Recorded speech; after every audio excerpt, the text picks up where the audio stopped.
Thanks for coming so quickly, officer. I didn't know who to call, you know, ambulance or you. I just, you know, 999. Sorry. Right. His name was Jack Duffield, my husband. We've lived here for 10 years, moved from the mainland, Surrey. He wanted to open his own business and we've always loved the islands. Came here on holiday several years running. Sorry. Irrelevant. What do you need to know? I'm his wife, Patricia. Most people call me Pat. Anyway, you need to know what happened. Well, I was out shopping. I've got a lovely joint of pork for the weekend. I suppose it's wasted now. Yeah, I got back about 5 and the back door was open. We often leave it open when we're out in the garden, so I thought Jack might be looking at his dahlias. I came into the kitchen with my shopping bags and I called out to him. Oh, there was no reply, but he sometimes doesn't hear me if he's busy on his computer or something, so I went looking for him and, oh, that's where I found him, in the hall, face down. All that blood everywhere and his poor head.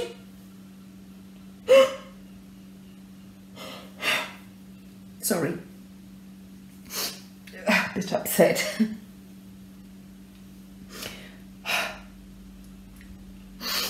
Yeah, I found him and I tried to sort of shift him onto his side so I could see him. And I saw his eyes and all staring, and I knew. I just knew.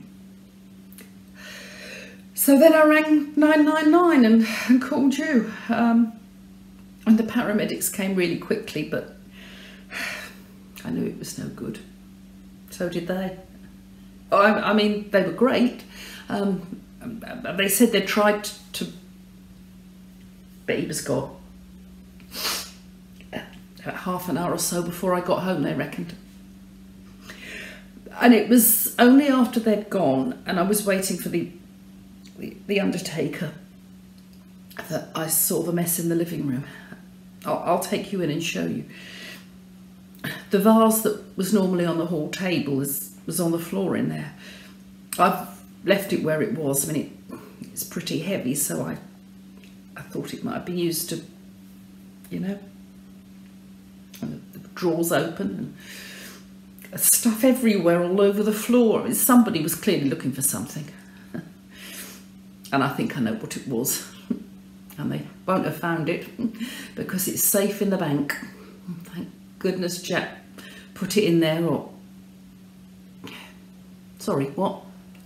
Oh, the gold crown thing. Jack found it in something he bought for the shop and he thinks it's worth a lot of money. Looks like it is. The shop? Oh, Jack runs a shop in Newport. You know, junk, knickknacks, bits of second-hand furniture, that sort of thing. He liked to think he was some kind of antiques expert, but he didn't really know what he was talking about, bless him. The crown was in an old sideboard thing he found. He bought it in an auction about a couple of months ago. Really excited he was when he found it. Who knows about it? Well, anyone who drinks down his local. Oh, and a local jeweller who valued it for him. Nancy Slater, she's called. Oh, and some bloke who rang Jack up. He reckoned he owned the crown and he wanted it back. Wayne someone. Give me a minute and I'll think of his other name. Jack did mention it, but, well, you know what it's like when your other half's talking to you and you're watching the telly. That's it. Wayne Moreland. Well, I think that's about all I can tell you. I just don't know how I'm going to manage without him. It's not really sunk in yet that he's gone, you know. Anyway, thanks for coming round, officer. Oh, right. Let me take you into the front room and so you can see what's happened there. Yeah, and oh, you might want to look in his office too. I've got the spare keys to his desk. And would you like a cup of tea while you do whatever it is you do? I'll just take you through.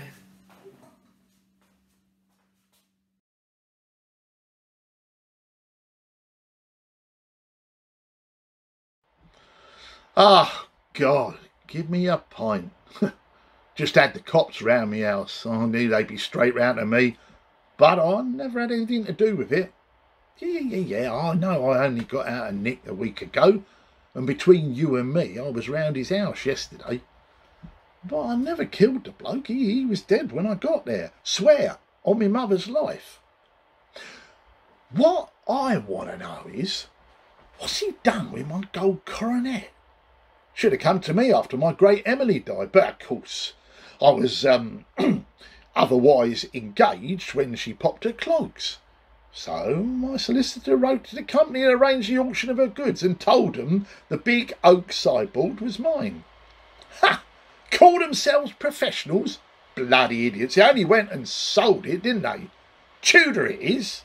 That's what Auntie always said anyway. We're worth a mint.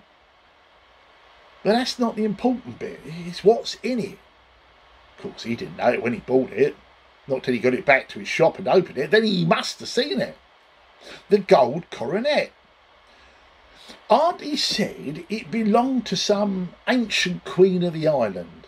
She owned the whole Isle of Wight in the olden days, apparently. So, of course, I went looking. The snotty-nosed auction woman, Richie's her name was. Rich by name and rich by nature, I reckon.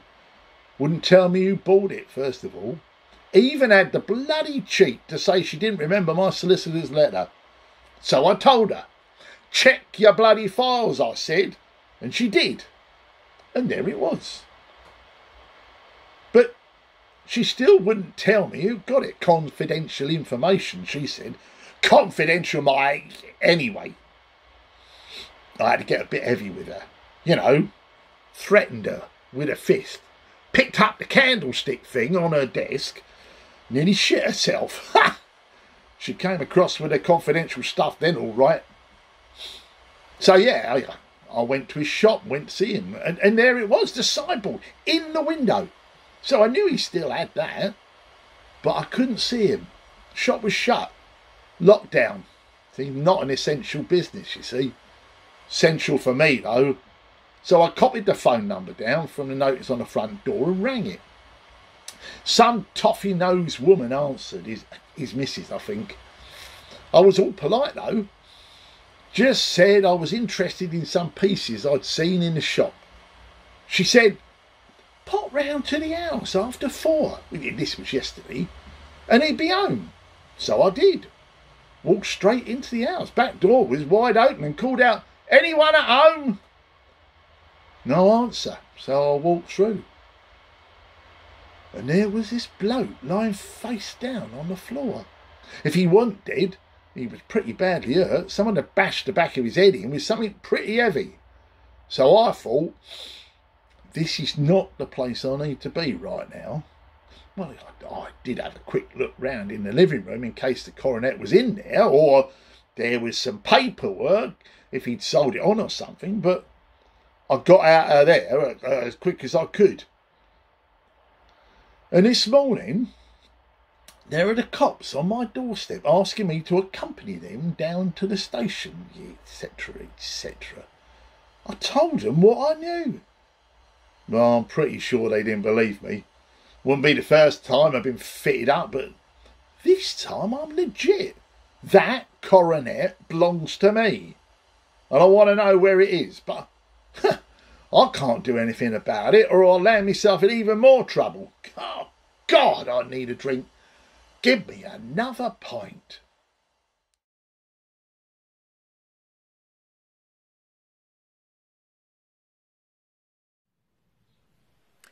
So, you want to know more about the sale of the sideboard? Goodness, I wish I'd had more of them. I've never had so much interest shown in the sale item, though some of that interest was decidedly unwelcome. It was part of a collection sold the month before last, a house clearance for a lady who had recently died.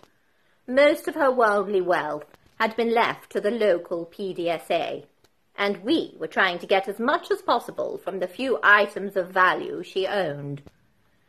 The oak sideboard was one of the best pieces, probably late 15th or early 16th century. Oak, plain workmanship, but good solid wood. Not hugely popular nowadays, too big for most modern homes, but there is a market for such items. It was bought by a local dealer, Jack Duffield, and I have to say that I was surprised by how little it went for. There are a few people locally with some knowledge of furniture. Jack wasn't an expert, but he did have an eye for a good piece. But I thought someone like Philippa Banks should have put in an offer. But it was only when I spoke to her after the auction that I knew why she hasn't bid. And I was very cross with Jack. We could have got quite a lot more for Mrs. Crosley's estate. But Jack apparently wanted the sideboard and knew Philippa would be interested. So he switched the labels with the lot numbers on. There was a modern repro sideboard in the auction too, and when Philippa inspected the lot, she thought that was lot 155. So she didn't bid. When she found out lot 155 was the Tudor sideboard, which she wanted, she was furious. Didn't take much to work out who switched the labels. She and Jack had the most appalling row over it, apparently. But just as I thought that was the last I would hear of the sideboard, a few days ago I got a visit from a complete and utter thug would be the appropriate term, I believe, claiming that the sideboard belonged to him. I couldn't quite believe it when he said he was related to that charming Mrs. Crosley. And in fact, thinking about it, I never saw any ID or anything like that. But he said his solicitor had written asking for the sideboard not to be sold, but to be kept for him. To be honest, he looked like the sort of person you wouldn't trust with anything. But I did look in the files and, well, I presume he was who he said he was, because actually he was right. The solicitor had written to us, and it appeared our clerical department had overlooked it. I did apologise and offered to compensate him. In fact, I offered the whole of the price it had gone for, without taking my commission. But no, that wasn't good enough. He wanted the name of the buyer. Well, naturally, I couldn't give him that, could I? We have our client confidentiality to think of. But, well, he made things very difficult. In fact, he threatened me with violence. Much against my better judgment, I gave him Jack's name. Well, I couldn't have done anything else, could I? What would you have done, with a huge silver candlestick pointing at your head?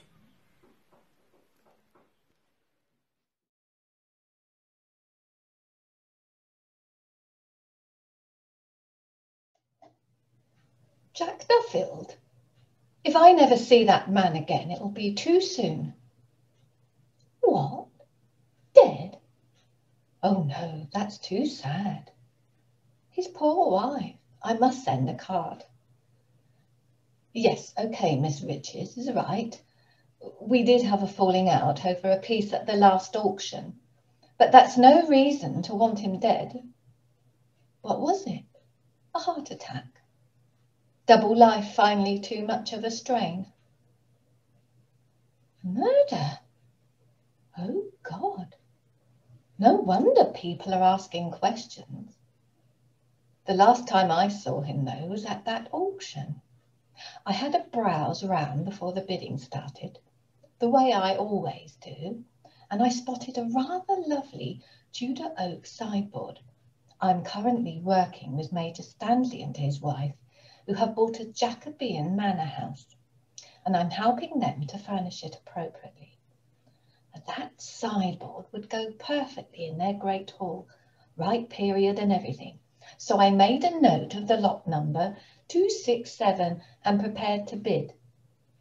So of course, when lot 155 came up, I wasn't even listening, let alone thinking about bidding.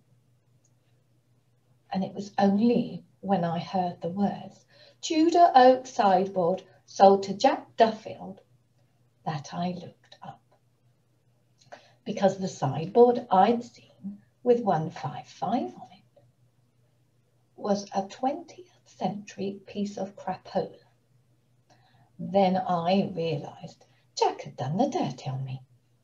He would have known I'd be after that piece, so I confronted him as he was about to leave. He had the bare-faced cheek to look me in the face and admit it. All's fair in love and war, he said, and antiques. Well, as far as I was concerned, that was war. I never wanted to see him again. And as it turns out, I didn't. Do feel sorry for his wife, though. She didn't deserve the way he treated her. Double life? Oh, yes, I did say that, didn't I? Well, it was common knowledge that he's been carrying on with a woman. What's her name? Slater, that's it. Runs the jewellers just up the road from Jack's shop. Oh, about 5 years it's been going on. Surprised no one's ever told his wife. Not that I'd say anything, nothing to do with me. What gold coronet? Don't know anything about a gold coronet. Sorry, can't help you there. Well, if that's everything, I'll go and get a card and go and see how Mrs. Duffield is. She could probably use a friend right now.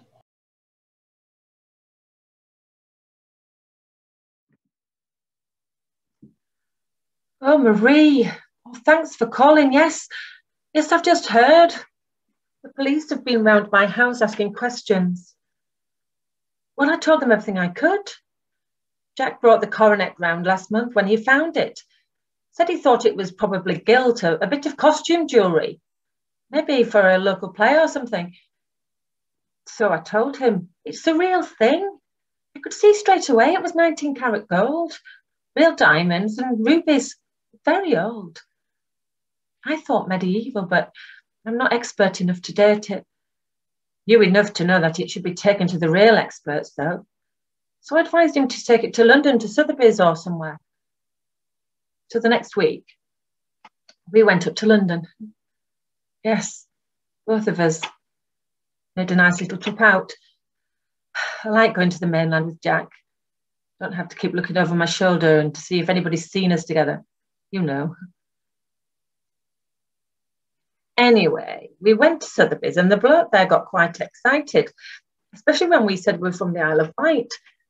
He said it was probably 13th century and may well have belonged to Isabella de Fortibus, who lived at Carisbrooke Castle, effectively owned the island. He said they would have been interested in selling it for us, but it was probably worth a great deal, so it could qualify as treasure trove and of historical interest. He said we had to report it to the British Museum and they would decide. Of course, we asked what would happen, and then the bloke told us the British Museum would value the coronet and buy it, or perhaps another museum would buy it. We would get a fair price. But Jack wasn't convinced about that. He thought they'd undervalue it, so we didn't get the full price. So instead of going to the British Museum like we told the Sotheby's bloke we would, we came back to the island. On the way back, we started talking about what we could do with the money. So that's when we offered it to you at Carisbrooke. After all, if it did belong to Isabella, what's her name, you should have it for your museum, shouldn't you? What? Yes, I know you said the castle couldn't find £50,000, but I think that's a pretty fair price for a piece of history, and it's probably worth far more than that. Okay, I know your manager said some people donate things to the museum, but Jack needed some money. In fact, if you bought it, you could apply for the treasure trove thing yourself, couldn't you? They'd probably give you at least that. Why didn't Jack? Well, we had other reasons for wanting the money quickly, and without too many people knowing, you know, treasure trove would be all over the papers. His bitch of a wife would find out, and she'd want her share. It's all been such a shock. I only saw him yesterday. Slipped round to see him while Pat was out shopping. We were all excited over what we thought was going to happen soon. If you were able to convince your boss,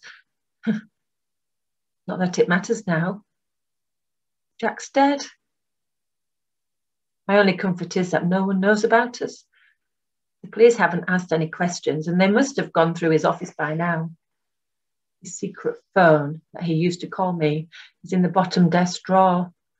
So they either didn't bother going through that, or Jack managed to delete our texts. Thank God Pat never found out. She can play the grieving widow to her heart's content. She never loved him when he was alive. She's probably glad he's gone so that she can watch her beloved TV in peace. Sorry, I sound bitter. It's not just Jack that's gone. It's my whole future.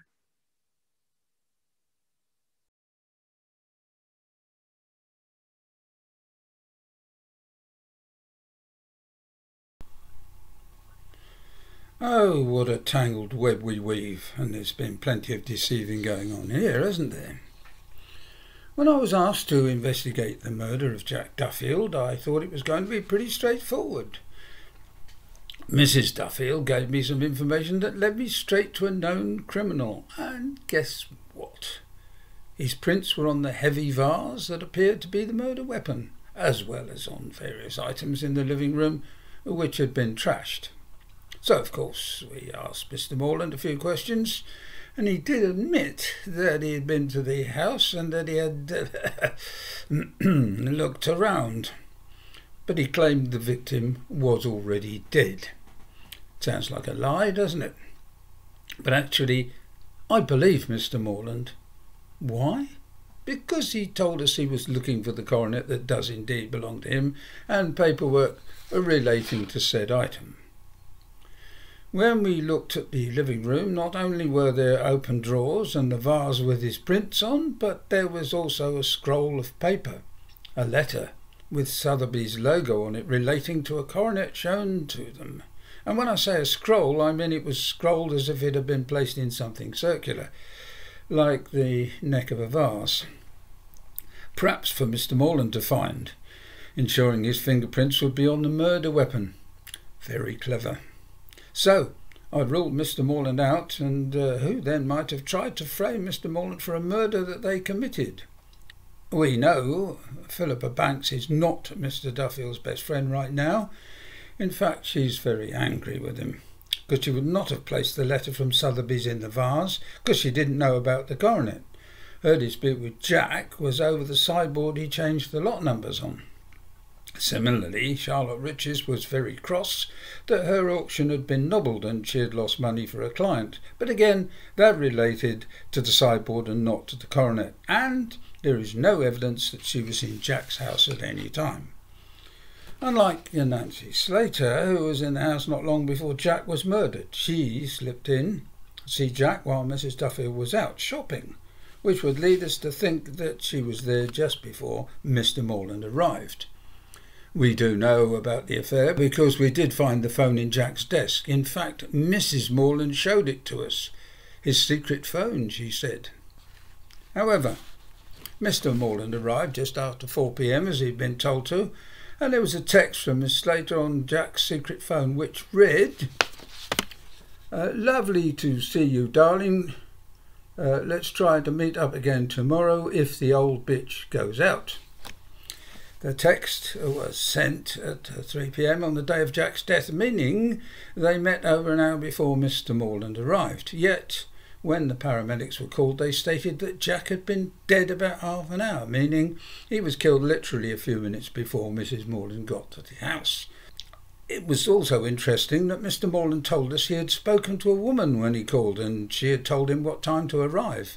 Mrs. Duffield said that he had spoken to her husband. Why should she lie about that and say Jack had told her Mrs. Moreland's name?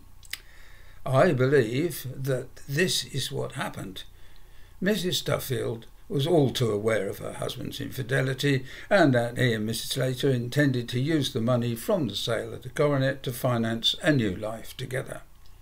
I think she came home from shopping, and possibly while Nancy was still at the house, though Nancy was unaware of this, and when they were alone in the house she confronted her husband about his affair. An argument ensued, during which he picked up the heavy vase. Of course, her prints would be on it, as it belongs to her, and she hit her husband over the head with it, killing him. She then went back out of the house, probably waiting in the shed or nearby, and waited for Mr. Moreland to come to the house. She knew it was unlikely he, as a stranger and someone just out of jail, would call the police. He just made his escape, leaving her to call the police when she got home. I would have let this go through as a crime of passion, manslaughter, were it not for the fact that she had told Mr. Moreland what time to come to the house, which suggests she had planned the murder for that afternoon so that he could find the body. So, Patricia Ann Duffield, I am arresting you for the murder of your husband, Jack Duffield. You are not obliged to say anything, but anything you do say may be given in evidence. Take her away. Oh, and Mr. Moreland, we will retrieve the coronet from the bank and return it to its rightful owner.